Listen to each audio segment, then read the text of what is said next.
When Donald Trump told Congresswoman Jasmine Crockett to sit down girl during a live hearing, the room froze. Then she gave a response so sharp and composed it left even his closest allies speechless. The camera was rolling, bright lights hummed overhead. The House Oversight Committee, hearing on federal transparency, had been dragging on for over 5 hours, but the air inside the room still felt charged. Reporters hunched over their phones. Aides whispered. Everyone knew the moment was coming. Donald J. Trump sat at the center table unbothered as ever, thumbing through a few sheets of paper like he hadn't a care in the world. Dressed in his usual navy suit and red tie, he looked like someone who wasn't used to being questioned, especially not by a black congresswoman from South Dallas. With no time for games, Representative Jasmine Crockett, sharp, in a cobalt blazer and black glasses, adjusted her mic and spoke directly, calmly, eyes never leaving Trump. Mr. Trump, she began, flipping a page. Can you clarify why in your 2019 and 2020 disclosures there were such significant gaps in the valuation of your overseas assets? Trump glanced up, leaned back in his chair, and smirked. He was waiting for a moment like this. I've been more transparent than anyone here, he replied, brushing her question aside. And frankly, your tone is disrespectful. Crockett didn't flinch. Respect isn't a tone, Mr. Trump, it's earned. A few murmurs scattered through the room. Cameras zoomed in. Even C-SPAN's live stream chat started ticking faster. Trump waved his hand dismissively like he was flicking a fly off a table. Then, with the confidence of someone who'd lived a life with little consequence for what came out of his mouth, he looked directly at her and said, sit down girl. It landed with a thud. The room didn't gasp, it froze. The chairman lowered his gavel slowly, unsure if he was about to call for order or just absorb what had just happened. Some aides stopped typing mid-word. A few Republican representatives looked down. Others raised their eyebrows, but no one said a word. Crockett didn't react right away. She blinked once, then twice. She let the moment sit. It was like watching someone step carefully through broken glass, each second more intense than the last. She adjusted her mic again, leaned forward, and looked at him, not with anger, but with clarity. Let me explain something to you, Mr. Trump, she said, her voice smooth, even deliberate. You may have spoken to a lot of women like that in your life, but I'm not here to serve you. I'm here to serve the truth. So if my questions make you uncomfortable, maybe that says more about your answers than my tone. The silence in the room thickened. Then a single staffer seated behind her whispered, damn. Crockett continued, unfazed. And one more thing, your inability to address facts without resorting to dismissive language isn't strength, it's avoidance. And you're not avoiding me today. For a moment, Trump didn't say anything. He tapped a pen against the table, his mouth slightly open, searching for a comeback that didn't come. The chairman finally spoke. Mr. Trump, please respond to the question. But the moment had already stolen the show. It wasn't about tax records anymore or overseas accounts. It was about power and who was still allowed to wield it without consequence. Inside the media booth, CNN and MSNBC producers scrambled clip that one said that's going everywhere online. It didn't take long. Within 15 minutes, the exchange had been clipped, shared, captioned, and reposted. Twitter, Facebook, even TikTok. The phrase "sit down girl" trended globally within the hour, but not for the reason Trump might have imagined. And somewhere in Fort Worth, an elderly woman paused her ironing to rewatch the clip again, eyes wide, shaking her head. Lord have mercy, she whispered. That girl just told him. But Crockett's words weren't just a comeback, they touched something deeper. And that's when things started to shift. You could feel it, that quiet tension. After something crosses a line and nobody quite knows what to say next. The hearing room had seen plenty of heated exchanges over the years, shouting matches, walkouts, even tears. But this wasn't any of that. This was different. The silence wasn't about shock, it was about recognition. Everyone in that room knew what had just happened. They just didn't know what to do with it. Representative Jasmine Crockett didn't raise her voice. She didn't slam her fist on the desk. She didn't even lean back in her chair. When she was finished, she just sat there, composed, flipping to her next page like Trump hadn't just tried to diminish her with one phrase that carried the weight of something old, something tired, something deeply familiar to women who look like her. Representative Monica Rayburn, sitting 2 seats down, broke the stillness. She glanced at Crockett, then slowly exhaled. She wasn't just reacting to the words, she was reacting to the posture. The calm textbook, she whispered under her breath, that's how you handle it across the aisle. Representative Neil Camden scribbled something into his notebook and whispered to his assistant.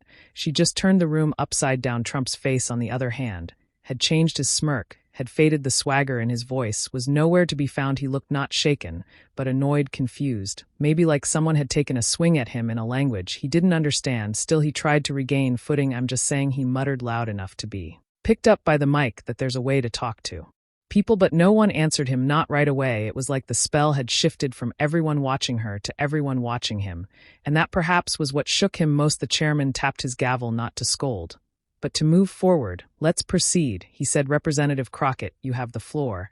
And she did in more ways than one. Crockett resumed her questions with the same tone. She never referred to what had just happened. She didn't need to. The moment had done its job. Now it would carry itself. Outside the Capitol, the news vans had already started adjusting their banners. Trump tells Rep. Crockett, sit down, girl. During heated exchange inside cable newsrooms, producers were barking into headsets cut from the budget segment, go with Crockett, get the full clip. And in living rooms across the country, people were rewatching, sharing it with their spouses, texting it to co-workers at a bar in Columbus, Ohio. Two teachers, on their lunch break, sat in stunned silence, watching it play out on a muted TV. One of them, Janice, mouthed the words, "Did he really just say that?" Her friend nodded, eyes still fixed on the screen. She handled it like a sniper in a college dorm in Tempe. A political science major named Malik Thomas opened his laptop and started a thread titled "Why This Crockett Moment Matters More Than You Think." By the next morning, it had over 90,000 shares. Meanwhile, inside the Capitol, journalists hovered outside the chamber waiting for the hearing to adjourn. Everyone was trying to position themselves near Crockett. But her team had already locked things down. She wouldn't be giving a statement. Yet not today. She walked out quietly, flanked by her aides, avoiding eye contact with the cameras. Someone tried to shout a question, but she didn't stop. Her body language said it all. She wasn't looking to go viral. She was doing her job. Later that evening, her communications director, Kiara Owens, opened her phone and nearly dropped it. Over 2 million views in under 4 hours. Hashtags, trending celebrities quoting her line, civil rights leaders calling for interviews. She turned to Crockett, who was quietly finishing up a folder of documents at her desk. You know, they're calling this the line of the decade, right? Kiara asked. Crockett didn't look up. They can call it what they want. I call it Tuesday. But while Crockett was staying focused, the rest of the country was just starting to react. And the conversation was about to explode. Before she was Congresswoman Crocker, before the cameras, before the name started trending every 6 hours, she was just Jasmine, raised in St. Louis, Missouri. Her mother worked nights at a health clinic. Her father was a school bus driver who never missed a day behind the wheel. Jasmine grew up in a house where you didn't speak unless you had something worth saying, and when you did, you better say it like you meant it. She wasn't the loudest in school, but she always had this way of making teachers pause. Her classmates joked that Jasmine didn't argue. She cross-examined at 16.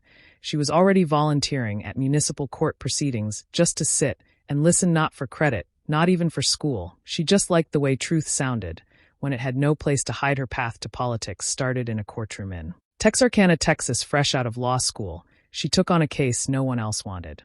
A young man wrongfully arrested, held for 3 days, no charges. He didn't have money for a lawyer. The city just wanted it gone. But Crockett didn't take the easy route. She stayed up for 2 nights, pulling records, finding contradictions in officer reports, interviewing witnesses that had been ignored when she walked into that courtroom, and laid it all out. The judge stopped her midway through opening statements and said, "Miss Crocker, you sure you're fresh out of school?" She smiled. "Only on paper." She won the case in less than an hour. Word got around. That's how she moved quiet wins with loud meaning. Over the next 5 years, she became the person families called when everything else had failed. Police misconduct, land disputes, eviction battles. She took cases for free when she had to and made her living off the ones she could bill. By the time she ran for state legislature, she wasn't just known, she was trusted. She didn't speak like a politician. She spoke like someone who had sat at the kitchen tables of people who don't have lobbyists. That mattered. When she won her seat in the Texas House, they told her to keep her head down, learn the game, play it safe. She did the opposite in her first year. She authored a bill pushing back on aggressive policing tactics during protests. It didn't pass, but the hearings drew national attention. That was the first time C-SPAN viewers saw her in action. Voice, calm, hair pulled back, surrounded by men twice her age who couldn't get her to back down. Back in Washington, some party leaders started watching her clips on mute just to study her body language. She didn't blink much, didn't fidget, never smiled, unless she meant it. When she eventually ran for Congress, it wasn't about ambition, it was about scale. She wanted a bigger table because she was tired of trying to shout from the hallway. And when she won her seat, she sent her mother a note. It read, "You told me to make my voice matter. I found a bigger mic." So when Trump told her to sit down, girl, in front of the world, she wasn't shocked. She'd heard worse from judges, from police chiefs, from wealthy developers who thought she was the assistant. But she also knew something else. Millions of people were watching now, girls who looked like her, women who had been dismissed with the same kind of lazy disrespect for decades. She didn't need to scream. She didn't need to throw her papers or storm out. She just needed to do what she always did, cut to the truth and let it stand on its own. And that's why the clip hit so hard. It wasn't just a viral moment. It was a culmination, a story that began in courtrooms, city halls, and long nights staring at spreadsheets trying to keep someone from losing their home. Now all that history had met a platform too big to ignore, but the cameras only caught the exchange. What they missed was what happened behind closed doors. Once the hearing ended, the hearing adjourned just after 5:30 p.m., but the real noise started. As soon as the cameras stopped rolling inside the committee room, aides scrambled to pack up files while reporters tried to snag off-the-record comments from members. Slipping toward side exits, security escorted Trump out a separate door shielded from the growing crowd of journalists. Now planted just outside the Capitol steps behind the dais, Jasmine Crockett quietly gathered her papers, not rushing, not dragging her feet. Either a junior staffer handed her a bottle of water without saying a word. She took it, nodded slightly, and moved toward the hallway. She hadn't said anything about the moment, yet not to anyone, but everyone around her was talking down the corridor. Representative Elaine Brewster leaned against a marble column, whispering into her phone. Yes, I heard it live. No, she didn't flinch. Yes, he really said that in the press room 2 floors down. It was chaos. Dozens of journalists fought for quotes, tweets flying every few seconds. Need confirmation. Trump said, girl on the record. Has Crockett made any statement yet? Find out if she's doing MSNBC tonight. Meanwhile, inside a private office just off the floor, Trump was livid. That woman, she was disrespectful. He snapped to one of his advisors. I was answering the damn question. The advisor didn't respond. He just stood there watching the team of PR strategists huddled by the window, debating whether to release a statement or let it die down. Should we spin it as banter? Someone asked. No, another said. The tone was off. She came across sharp, serious. You try to make it a joke, you'll look worse. One aide muttered. We should have seen it coming. She's got a courtroom mouth. Trump heard that part. What, meaning she doesn't fall for bait? The aide said. She waits for you to hang yourself. Back in Crockett's office, her chief of staff, Kiera, paced the floor with a phone glued to her ear. Every few seconds it buzzed with another incoming call. CNN, MSNBC, the route, BBC. Even a French outlet wanted comment. But Jasmine was still silent, still seated, still sipping her water. I need to talk to her, Kiera said into the phone. No, I don't know if she's going to make a statement. I don't think she's playing it that way. She looked over. You okay? Jasmine raised her eyes. Just for a second. I'm fine. We didn't come here to feed a moment. We came here to ask questions. But even she knew it was bigger than that. Now outside the Capitol, protesters had already started gathering. Some held signs that read respect black women, while others wore shirts with her quote printed in bold lettering. That didn't take long. Someone had it on Etsy within hours. One reporter tried to ask her as she exited, Congresswoman Crockett, do you feel disrespected? She stopped walking, turned slowly toward the mic, and said, I feel focused. That clip alone was enough to give every morning show a headline. Inside conservative circles, the spin had begun. Talk radio shows played the exchange on a loop, trying to argue that Trump's tone had been colloquial. Others tried to redirect attention. What about her attitude? One host barked, what about her tone? But the center wasn't holding. This wasn't about tone anymore. This was about pattern in progressive circles. The response was sharp. Black women don't get to have bad days, one commentator wrote.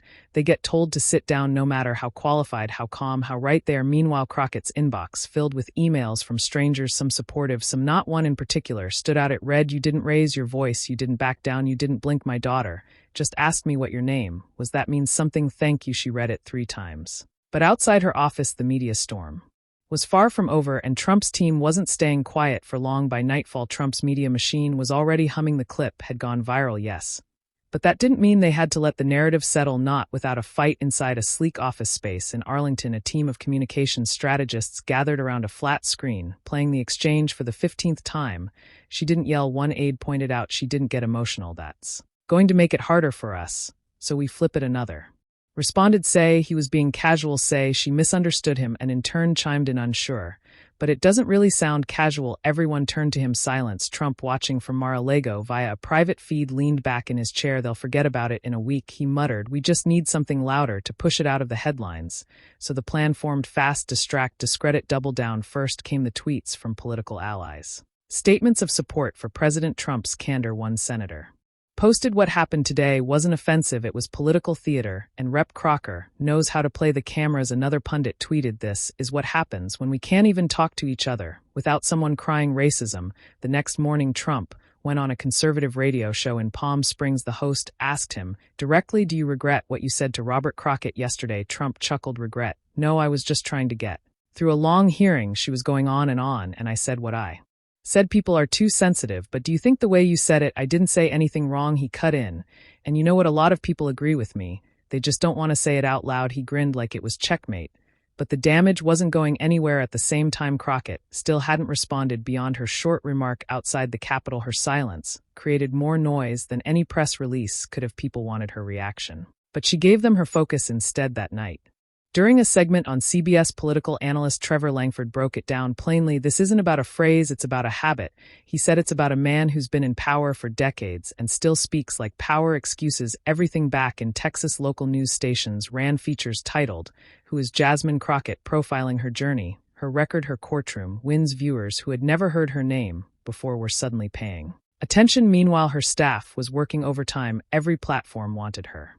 The Today Show, CNN, NPR, even late-night shows were reaching out, but Crockett was selective. She didn't want a media tour. She wanted the hearing record to stand for itself. She told her team, "This is about what he said, but it's also about how I responded. That's what matters." Still, the online attacks got worse. Fake quotes, doctored images, old footage from completely unrelated events misrepresented as evidence of her being rude, loud, or angry. One video tried to compile every moment she'd interrupted a speaker in prior hearings, framing her as hostile. It racked up thousands of views in far-right circles.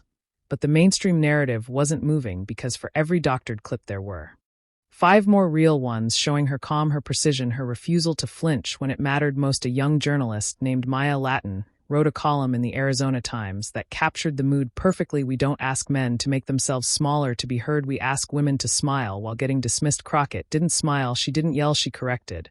And that correction cut louder than any shout could have. Meanwhile, Trump's defenders grew louder, but it was starting to sound like shouting over a crowd that had already turned its head, and deep down, even Trump knew this wasn't going away quietly. But while his team scrambled for distractions, the rest of the country had already started having a different conversation. One, Crockett didn't have to lead, because she'd already sparked it. By the third day, the story was everywhere. Morning shows framed it one way, late-night comics and other college professors were dissecting it in political ethics classes. Conservative hosts screamed about weaponized identity politics. Progressives called it long overdue accountability. And somewhere in between all the yelling, something else started to happen. People actually started listening. It wasn't about policy, not taxes or trade. It wasn't even about Trump anymore. It was about the moment, the sentence, and what it represented. In Birmingham, Alabama, a high school debate coach named Lorraine Reeves played the clip for her students. Then paused the screen. "Tell me what you saw," she said. A girl in the front row raised her hand. He didn't expect her to answer like that. Another chimed in. "It's like, he thought he was talking to someone who wouldn't answer at all." The room nodded out. In Des Moines, Iowa, a retired librarian named Tom Beck posted a message on Facebook that went quietly viral. It read, "I'm 76. I've seen my share of hearing scandal speeches. But this wasn't about left or right. This was about whether we let people with power keep speaking to others like they don't deserve to be in the room." The post was shared over 20,000 times. In Phoenix, a woman named Farah Densley, who'd never been involved in politics, uploaded a short video explaining why Crockett's response made her cry. Her voice cracked as she said, "My daughter's going to grow up in a world where she can hear that kind of sentence and know exactly what it means, and also know exactly how to respond." Even comedians joined the conversation, but not just with jokes. On the Hamilton show, stand-up comic Will Ortega said she didn't clap back, she didn't pop off, she told the truth. And that's what shook people the most. Truth calmly delivered from a black woman they thought they could talk over. Still, the division was clear. Crockett's congressional inbox overflowed. Thousands of messages came pouring in. Many were supportive, some weren't. One message simply read, "You're everything wrong with this country, sit down." Just like he said. She didn't reply, she never did with those, but it weighed on her staff. Kiera, her communications director, scrolled through messages one night and quietly whispered, "It's always louder when they feel seen." Yeah, Crockett said from across the room, because silence protects them. By now, social media had adopted Crockett as both symbol and standard. Black women quoted her in Instagram captions. Young girls posted side-by-side images of her and other barrier-breaking women in politics. Twitter threads broke down the phrase "sit down girl" like it was a case study in American power dynamics, but it wasn't just commentary anymore. Something shifted when a group of middle-aged women in Spokane, Washington, organized a letter-writing campaign to send Crocker handwritten notes of gratitude. Over 300 envelopes arrived by the end of the week. Then came the poll numbers. One independent survey showed a rare spike in public approval for Crockett among voters aged 40 to 60 across both parties. Even more surprising, nearly 40% of self-identified independents said her response made them more interested in hearing her views on policy. That's when you knew this wasn't just a trending topic. This was resonance in private. Crockett still kept a tight circle. She didn't cry, she didn't vent. But she did talk to her father one night over the phone. He said you sounded like your mama. In that hearing she laughed. She would have thrown her shoe. Nah, he said she would have made him hand it back to her first. It was a rare moment of lightness in a week that had turned heavier than anyone expected, because even as the country argued, dissected, defended, and posted, one truth remained unchanged. Crockett didn't ask for this moment. She just didn't run from it. But what no one expected was that one quiet response would spark something much louder. Just a few days later, a letter from someone she'd never met. 3 days after the hearing, the national conversation stopped being about just Jasmine Crockett and Donald Trump. It started expanding, stretching into the corners of American life that rarely make it onto cable news. People started talking, not just tweeting or reposting, but really talking about what it means to be heard when you're not the expected voice in the room, especially when that room holds power. In a university auditorium in Boulder, Colorado, Professor Shelby Gaines stood in front of a packed class, chalk in hand, replaying Crockett's response from the hearing. This, she said, circling the word truth on the board, is what composure sounds like when it stands next to power. One student raised his hand and asked why did it go so viral. I mean, he said, worse. Professor Gaines nodded. Because sometimes it's not the words, it's the setting, it's who they're said to and who refuses to shrink when they are. Meanwhile, back in Dallas, Reverend Carl Winston preached a Sunday sermon without notes, walking the aisles of his small church, voice full of something raw. They told her to sit down, he said, but she sat in her truth, and that church that is resistance a few miles away at a black-owned coffee shop near South Lamar. Regulars argued over lattes and headlines. She played it perfect, one woman said, stirring her tea, didn't give them a sound bite, gave them a mirror. But what if she had clapped back harder? Her friend asked, would it have landed stronger? No, a man at the counter said, turning around, you know why it hit hard, cause she knew she didn't need to be louder to be stronger. Not everyone agreed, of course. Some tried to bend the moment to fit their own narratives on cable news. Certain commentators framed it as an overreaction. One guest on a syndicated morning show even said, maybe it's just how he talks, shouldn't we give him the benefit of the doubt? That clip spread too, but with fierce rebuttal. Because while the debate raged on television, real stories started surfacing, stories about women, especially black women, being dismissed in meetings, interrupted mid-sentence, called girl by men with less experience and more power. An assistant principal in El Paso posted a video saying she'd heard that phrase 5 times in her career, never from a student, always from someone in a suit. A healthcare executive from Portland wrote an op-ed for a local paper. Her piece was titled, I was told to calm down girl during a budget meeting. I was the CFO. These stories poured out like water behind a broken dam, not sudden outrage, but long-held quiet exhaustion, finally finding words. And through it all, Crockett didn't play the star. She declined interviews on the biggest national platforms. She refused to frame herself as a victim. Her only public comment came during a Q&A with a local journalist in Austin. Do you think he was being intentionally disrespectful? The reporter asked. Crockett paused, then said, I think intent is less important than impact, and if someone doesn't understand the weight of their words, maybe they shouldn't be carrying them in public. That line hit just as hard as the one from the hearing. At a round table in Detroit, civil rights organizers began organizing Speak It workshops for young women of color. The first flyer read, you don't have to yell to be powerful, just be clear. At a school board meeting in Tallahassee, a high school junior named Jaya read Crockett's quote out loud before making her case for a new student LED ethics committee. The room gave her a standing ovation. Somewhere in the background of all this, political analysts started whispering about 2028, not because Crockett had mentioned it, but because something had shifted and her name was at the center of it. Kiera, her communications director, joked about it one evening as they reviewed emails. You realize people are putting your quote on coffee mugs now. Crockett barely looked up. I hope they're spelling it right. You're not moved by any of this. Crockett shrugged. I'm moved by the fact that more people are listening, not to me, but to each other. But what neither of them expected was the message waiting in her inbox that night, a letter that wasn't from a journalist or a fan or a politician, but from someone who knew exactly what it felt like to be told to sit down and decided instead to stand. It was nearly midnight when Kiera saw it. Buried between dozens of interview requests and press summaries sat a simple email subject line, thank you from Tulsa. There was no signature, no title, no Twitter handle, just a short message from someone named Clara Bishop. Kiera opened it, expecting another kind note. What she read made her stop cold. Dear Representative Crockett, I watched what happened at the hearing. I've watched it 5 times. Now I'm 68 years old. I've never written to a politician in my life. When he told you to sit down, I heard my high school principal in 1973 tell me you're not the kind of girl who gives speeches. When you looked up and answered him without yelling, without backing away, without pretending it didn't Happen I felt 17 again. I felt like I mattered. You didn't just speak for yourself, you spoke for every woman who was ever told to lower her voice when her truth made people uncomfortable. Thank you. With deep respect, Clara Bishop, Tulsa, Oklahoma. Kiera didn't forward it right away. She just sat with it. The next morning, she handed Crockett her phone. Read this, she said softly. Crockett took the phone, read in silence, then placed it on the table without a word. Do you want me to respond? Kiera asked Crockett. Thought for a second. No, I want to meet her. 3 days later, Crockett's office arranged a visit. No cameras, no announcement, just a quiet meeting in a public library in downtown Tulsa. When Clara walked in wearing a simple tan coat and holding a worn notebook, Crockett stood and smiled. I'm not here as a congresswoman today, she said. Just Jasmine. Clara smiled back. And I'm not 68 today, I'm 17. You gave me that. They talked for over an hour. No staff, no reporters. Clara told stories about growing up in segregated neighborhoods, about watching leaders rise and fall, about being passed over for promotions by men who trained under her. I stopped raising my hand, she said. Figured there wasn't much point. Crockett listened, leaned, and asked questions. At one point, Clara pulled out a folded newspaper clipping of Shirley Chisholm and said, when I was little, this was the woman we thought would break it all open. Crockett nodded.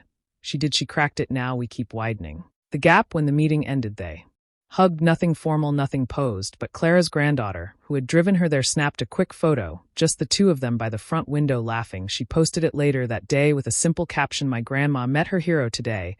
They didn't talk politics, they talked truth. The photo spread like wildfire. By the end of the week, it had been shared by Ava DuVernay, Tracy Ellis Ross, and even Charlene Eiffel, each adding their own caption about legacy, lineage, and quiet courage. Clara Bishop, who'd never had a social media account, became a trending name overnight. When CNN picked up the story, the headline read, the letter that said everything without a microphone. Requests flooded in to interview Clara. She declined them all. She only agreed to write one piece for the Tulsa Sentinel, her hometown paper. It was titled The Day I Felt Heard, and in it she described Crockett, not as a politician, but as a mirror held up to a nation too used to looking away. Meanwhile, Crockett issued no press release about the visit, no campaign video, no photo op. When asked about it during an interview weeks later, she simply said some moments belong to the people who live them, not the people who watch. That quote became the banner headline on 3 political blogs the next morning. The whole exchange, one letter, one meeting, one photo, reminded people that real change doesn't always come from the biggest stages. Sometimes it starts with a quiet reply that lands in the inbox of someone who thought their voice had been lost. But while that story was settling into hearts across the country, another shift was happening this time inside the very institution where it all began. The House of Representatives doesn't move quickly, not for outrage, not for media pressure, not even for its own reputation. But this time felt different. A week after the exchange, the Ethics Committee quietly convened an emergency session behind closed doors. No press, no statements, just 12 members from both parties staring at the same screen, watching the same 47-second clip again. Sit down, girl. Pause, then Crockett's reply. Silence. Even those who usually rolled their eyes at optics admitted this one couldn't be ignored. It wasn't just bad PR, it was a moment that made the entire chamber feel complicit. Some representatives wanted to let it pass, others, especially those facing re-election, pushed for a statement of condemnation, not of Trump specifically, but of disrespectful language directed toward any member regardless of gender or background. It wasn't much, but it was a crack. Meanwhile, on the floor of the House, whispers of procedural reform started circulating, conversations about setting clearer boundaries for how witnesses address members. One proposal suggested new mandatory briefings for former presidents who testify, because apparently that's where we are now, and outside of politics the shift was visible in quieter ways. Crocker was invited to speak at Stanford School of Government, then Harvard Law, then a surprise invitation from a small community college in Jackson, Mississippi. She accepted all 3. At Stanford, she opened her remarks not with a story about the hearing, but with a story about her first landlord case. As a public defender, these people weren't waiting for headlines. She said they were waiting for someone to speak plainly, to listen clearly, to make room for truth in rooms that weren't built for them. At Harvard, she spoke about tone, the ways women of color are told their volume is too loud, even when they whisper, their questions too aggressive, even when they're fair. And in Jackson, she broke from her notes entirely and asked the room, what do you do when someone tells you to sit down, politely, cruelly, or quietly? A student in the front row said, you stand anyway. Crockett smiled. Exactly, even if your knees shake back. In D.C., younger representatives began echoing her language in their own committee sessions. It wasn't mimicry, it was something else. Permission, a shift in posture. Suddenly being direct didn't seem so abrasive, being clear didn't seem so risky. Crockett herself remained Focus. She introduced 2 new pieces of legislation in the weeks that followed, one on data transparency in federal contracts, another on public protections during emergency detentions. Neither had anything to do with the hearing, but both were built from the same core belief: truth works best in daylight. Yet behind the scenes, Trump was still fuming. He complained during a fundraiser in Pensacola that the hearing was a setup, that the clip had been twisted. The croquet had an attitude. One donor asked him if he regretted saying it. He laughed and changed the subject. The world kept moving. Crockett's staff kept grinding. They barely had time to catch up on the mail, let alone the dozens of invitations pouring in. But they noticed something: the tone of the messages had shifted. It wasn't just about praise or politics, it was about reflection. One came from a woman in Santa Fe. "I've worked in finance for 20 years. I've been called girl more times than I can count. I never said anything, but after watching you, I went into my boss's office and told him to use my name, just my name. That's all." It felt like a win. Another came from a teenage boy in Oregon. "I saw your video and showed it to my mom. She cried. I didn't get why at first, but then she told me stories about how people spoke to her at her old job. Now I get it. Thank you." Crockett read every one of them. She didn't save the headlines, she saved the letters. But while policies were debated and stories were shared, one final question lingered quietly in the background: what does respect look like when the cameras are off? And no one is trending anymore. The clip faded from trending lists. Eventually, new headlines took over, new outrages, new distractions. But for many people, the moment never really went away. It stayed lodged in memory, not because of the drama, but because of what it revealed and what it asked of us in the months that followed. Representative Jasmine Crockett never once used the phrase viral moment to describe what happened. She never called it historic, never leaned into the fame, never gave the media what it wanted: a polished narrative with a clean arc and a big glossy ending. Because Crockett knew better than most. Real change doesn't happen in headlines, it happens in conversations, in small rooms, in the quiet decisions people make about how they show up. She kept working. She showed up to hearings. She kept her questions sharp. She wrote legislation that most people will never read, but that will affect real lives. She met with constituents in strip malls and church basements and high school auditoriums, answering questions about housing, healthcare, and transit like none of the viral stuff had ever happened. And that's what made people respect her more: not the clapback, not the attention, but the steadiness. She didn't turn the moment into a brand. She let it become a reference point, a proof of what it looks like to hold your ground without turning your voice into a weapon. That's what stuck with people. A teacher in Flagstaff said it best during a parent-teacher forum my daughter watched that video. She didn't see a woman being disrespected. She saw a woman respond like she knew who she was. That matters in an age of overreaction. Crockett's calm became radical. Because here's the truth: there are still too many rooms in this country where respect is unevenly distributed, too many tables where certain people are expected to stay quiet, too many conversations where power expects obedience, not honesty. But moments like this don't just expose the cracks, they also show us who's ready to push back without flinching. Crocker didn't win a battle that day. She didn't destroy anyone or shut down anything. What she did was remind us what strength actually looks like. It's not always volume, it's not always fire. Sometimes it's stillness, sometimes it's the ability to let someone show their hand while you hold your ground, and sometimes it's just saying you don't get to talk to me like that. Simple, clear, undeniable. So what's the lesson here? Maybe it's this: if you know who you are, you don't need to prove anything in the moment. You just need to be consistent. When someone tries to shrink, you don't match their energy, hold yours. Because sooner or later people will see the difference. They'll remember the way you carried yourself, the way you didn't flinch, the way you made it clear without being cruel. And that stays with them. So whether you're in a courtroom, a classroom, an office, or a hearing on live television, speak with purpose, ask questions that matter. And when someone tries to diminish you with one sentence, answer with one that echoes longer, because that's how truth travels. And if this story moved you, if it reminded you of someone you know, or something you've been through, or a time you stayed silent when you should have spoken up, don't let it stop here. Share the story, start the conversation, and subscribe for more content that goes deeper than the headlines. We're not here for the noise, we're here for what matters.